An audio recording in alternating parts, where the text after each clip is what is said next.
The bites that we will deal with are dogs that you're not familiar with. Typically, they occur outside. A 10-year-old was sent to the hospital after being attacked by a pit bull in Douglas County, Minnesota earlier this week. So Valley News Live decided to investigate how often dog bites happen. Valley News Team's Ryan Laughlin has details on where they most often occur and what you can do to keep you and your family safe. In just over a week's time, the Grand Forks Police have responded to 8 different animal bite calls. They say a majority of those are dogs. They do say that's a little bit more than they usually see, but they also say the majority of those bites happen here at the dog park. Lucky for Alu, I come here every day. Savannah Ferguson takes her to the dog park often. I live in an apartment with her, so she needs the exercise. But she was surprised to hear that this park is where police say a vast majority of dog bites happen. Do they really? That's crazy. Dog bites and behavior is something Officer Engstrom knows well. The youngest one we have, she's still very much puppy. He rides with Riot, his well-trained canine compadre. He says it's important to understand when a dog could potentially be dangerous. Tail down or tail straight up. Tail won't be wagging very much. You'll typically see the hair on the back of their neck stand up a little bit if they're angry or getting aggressive. He says this time of year is the most common to get bitten by a dog. When we have dogs in a confined space or dogs meeting on the sidewalk as people are walking them, there's always that potential. Back at the dog park, A lot of nice dogs. dog owners say a vast majority of pups and people are well behaved. Hi, BBs. From Grand Forks, Ryan Laughlin, Valley News Live. Police say they take dog bites seriously, but a vast majority of the bites they see are considered minor. The best way to protect yourself around an aggressive dog is to pull in your arms close to your body and then widen your stance. You should not try to startle dogs. Let them get comfortable with you before you try and pet them. A man from Manador, North Dakota is being treated at a Fargo hospital after being run over by a tractor. It happened north of Hankinson. The Richland County Sheriff's Office says they received the call just before 9 o'clock this morning. Officers say 62-year-old Steve Bladeau was baling hay and was run over after getting off the tractor. He was airlifted to a Fargo hospital with possibly life-threatening injuries. A leisurely walk near Ribfest in Fargo turned into quite a scare for one woman earlier today. Check this video out sent to us by a viewer. You can see the white SUV trying to make a left turn, and there it is. That's when the truck smashes into the tail of the SUV, and the woman standing at the crosswalk disappears from view. You can see later that she jumped and backed out of the way. Let's watch that one more time. Slowed down a little bit more. The person who sent us this video says he caught the close call on dash camera on the corner of University Drive and 19th Avenue. Well, after a crazy day of weather in the Northern Valley yesterday, the National Weather Service is now shedding some light on the tornadoes that hit the area. It's confirming that there were 5 tornadoes in all, and they have rated 2 of those so far. So Justin, what can you tell us about those ratings? And thank you, Christine, and good evening, everybody. Yeah, we do have the ratings for 2 of the tornadoes out of the 5, and both of them have been rated an EF0 on the scale. The first one, that one you saw in the video near Hatton, peak wind gust around 80 miles an hour. It left a path length of 2.7 miles, and the other one, a very weak tornado near Inkster, 70-mile-per-hour winds only on the ground for 0.2 of a mile. We should have the other 3 coming out pretty soon. Now, for today, not a lot going on, nothing on the radar. A pretty calm day. We got partly cloudy skies across most of the area, and temperatures still warm for this time of year, into the upper 70s to mid 80s, depending on where you are. We're going to have another mild evening as we go through the 7 p.m. to midnight hour. Temperatures falling into the 70s and then eventually into the upper 60s. We're going to have more active weather as we go through the weekend and to start next week, and we'll tell you more about that coming up later in the newscast. Okay, thank you, Justin. We've got new information about a story we first brought to you yesterday out of Douglas County, Minnesota. A man wanted by law enforcement after being caught on camera roaring past a police officer on his motorcycle has now been arrested. The Douglas County Sheriff's Office reports that 23-year-old Brandon Cada of Alexandria, Minnesota was arrested last night for fleeing the officer. A sheriff's deputy clocked Cada at 79 in a 55-mile-per-hour zone. He refused to stop, leading to the officer on a chase that was eventually called off for safety concerns.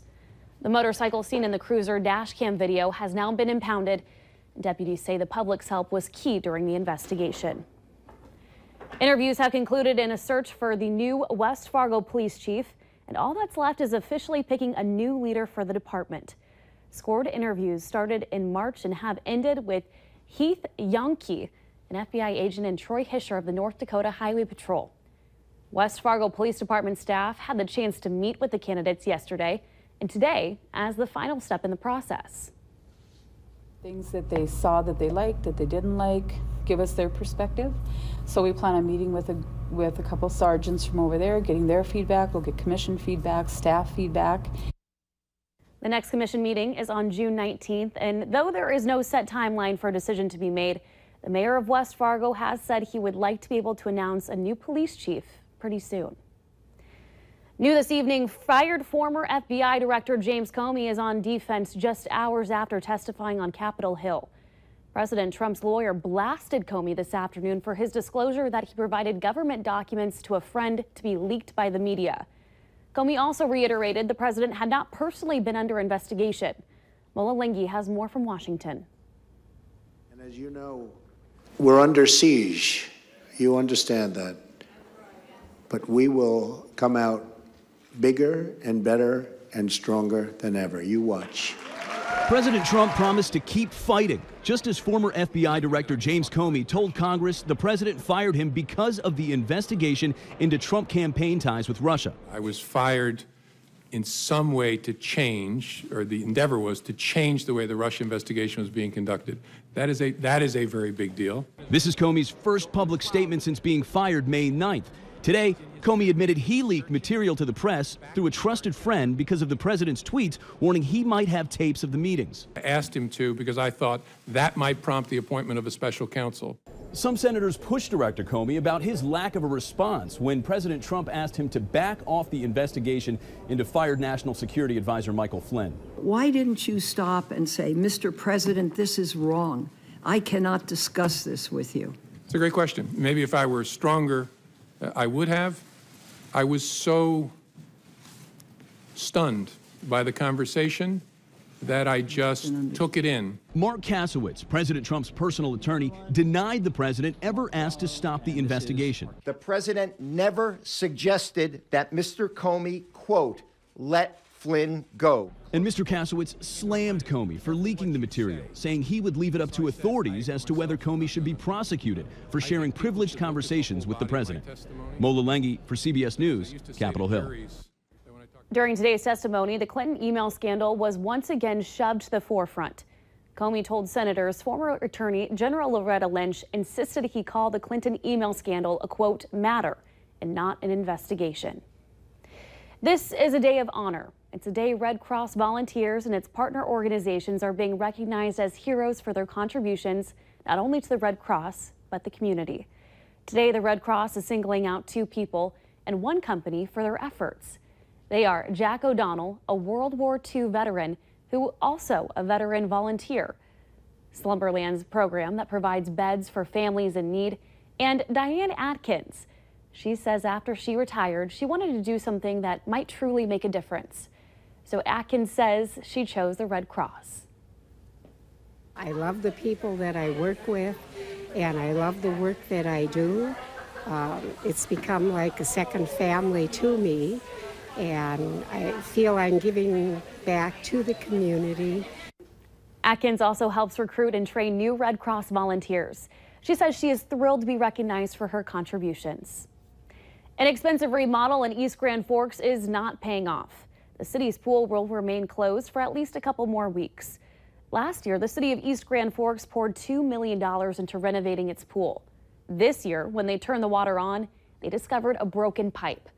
Water flowed under the lining of the pool and ripped it up from the bottom. City officials tell Valley News Live crews need to break up the concrete to diagnose the problem.